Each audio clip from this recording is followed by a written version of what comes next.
Another morning Bible study. So glad that you're with us again as we journey through the book of Mark. We are now straddling chapter 4 and chapter 5, which out of Mark's 16 chapters is quite an accomplishment. You're about a quarter of the way through now. And I know that today's reading is just a little bit longer, but now that we have passed through some of the parables, the story starts getting a little crazy and moving forward again. And I'm just glad that you're with us along for the ride. Hopefully you're reading all of the passages because we don't handle all of the text here, usually in the morning Bible study. But even if you're not able to, that's okay. Though we'd love to have you join us. Feel free to click the link that is attached to this post and you can download the entire reading plan. Just start where we are and then go from there between now and Easter Sunday. And I guarantee that God will do something amazing in your spiritual life for doing that, because the Bible says that whenever you invest yourself in His Word, there will be a return on that investment.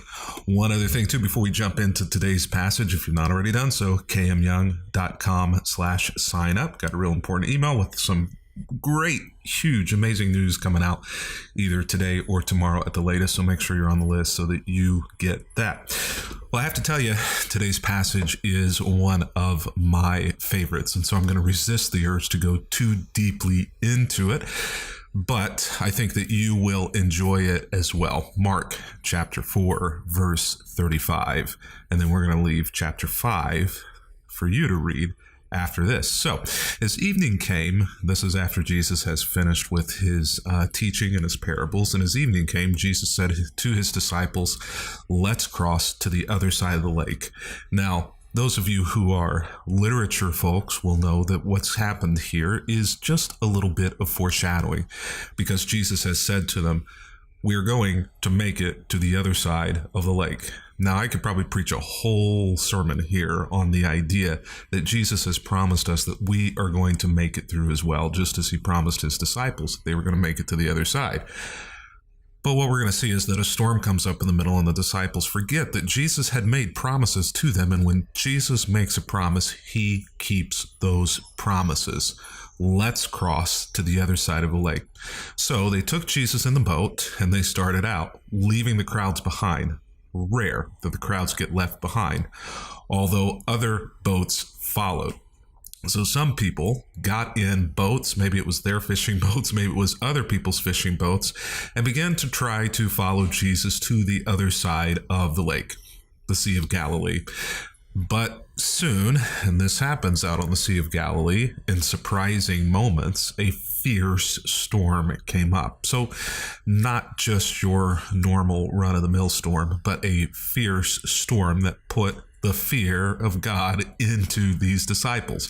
High winds were breaking into the boat, which meant that the boat was in danger of capsizing or going under. And in the midst of a storm, that would mean, well, certain death, if Jesus hadn't already told them that they were going to the other side.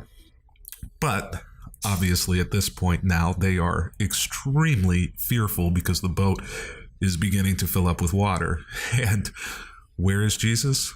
I love this.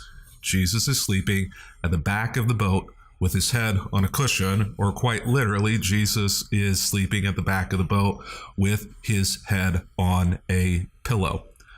Pay attention. That pillow is going to become important later on. So the disciples go, shake him, wake him up, shouting, which I think is an understatement.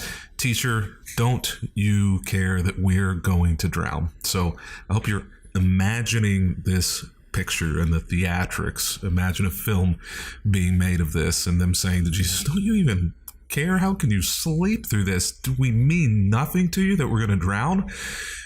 Maybe in moments of fear and storm in your own life, you have prayed a similar prayer to Jesus. "Don't you care about me? Are you sleeping? Are you deaf? Are you silent? How can you not be with me, saving me from this storm that I'm facing? Don't you care that I'm drowning here, God?" I think all of us at one point or another have prayed that prayer.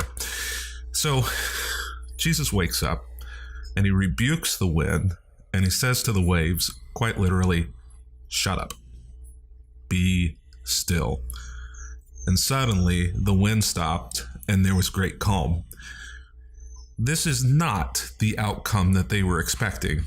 The outcome that they were expecting, that Jesus was going to wake up and help them shovel water out of the boat, or at least commiserate with them while drowning, was not expecting Jesus to suddenly stop the wind and the waves and the storm. Why are you afraid? Do you still have no faith? And they're standing there slack-jawed, absolutely terrified. Who is this man, they ask each other, that even the wind and the waves obey him? So they've seen Jesus put the religious leaders in their place. They've heard Jesus speak with the authority of God, which is another amazing level. They've seen Jesus work miracles, seemingly healing people, but this is a whole other level. Any random person could speak with the assumed authority of God and maybe not have the authority of God. Sideshows pretend to heal people with snake oil. There would have been folks in that day and age who would have seemed to have been able to heal people. The eyes can be deceived, but they have never, ever witnessed anything like this, and no one ever has. This is a whole other level of something going on here, that even the wind and the sea obey him. And so this is something of a new high water mark, forgive the pun, for them, that even now the wind and the waves obey him. So what are we to take from this story? Well, I think the first thing that we are to take from this story is the fact that there is nothing that is outside of the purview of God, of Jesus. There's nothing that is outside of his control. And perhaps that is one of the primary lessons that the disciples are to understand here, is that there is no storm that can come into our life that is more powerful, that is stronger than God. And he's told them they'll make it through. And he's told you too that he's going to be with you always, even until the end of the world. But I love this, and I said we'd come back to this. I love this idea of the pillow. And I think for the disciples and for us, in a sense, the pillow is the point. It's Mark, the storyteller's way of saying, don't disturb. It wasn't as though he had just simply fallen asleep. It is that he intentionally laid down and went to sleep. He knew the storm was going to come, and he had told them, you're going to make it to the other side. And so he had forewarned them what was going to come, that they were going to make it to the other side. And so he grabs a pillow and he goes to sleep, which says, don't wake me up. Don't disturb me. I'm comfortable. Now, why would he do that?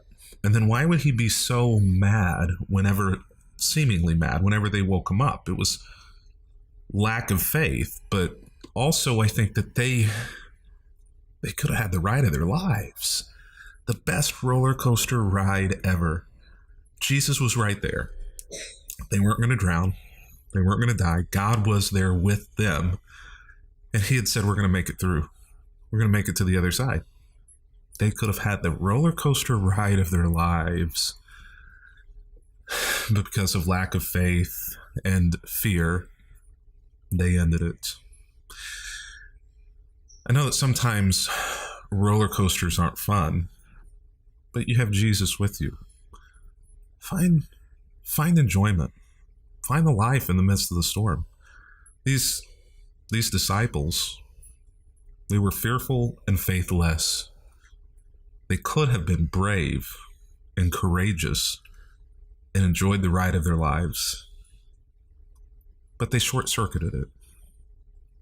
Maybe for us, the lesson here is sometimes the storms in life aren't only meant to teach us something and to strengthen our faith,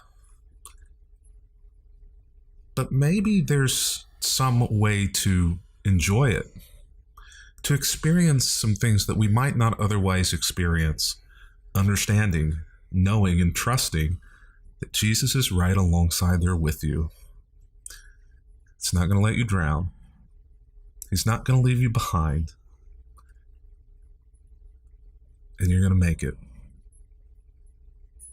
You're going to make it. So don't short circuit the ride. Well, it's been great being with you this week. Tomorrow is a day off or a catch-up day. And then I hope that you will be back with us on Sunday morning as we jump back into Mark at 9:45 a.m. Eastern. Looking forward to being with you for a worship service then. If you're not already done so, you know I was going to say it, right? kmyoung.com/sign up.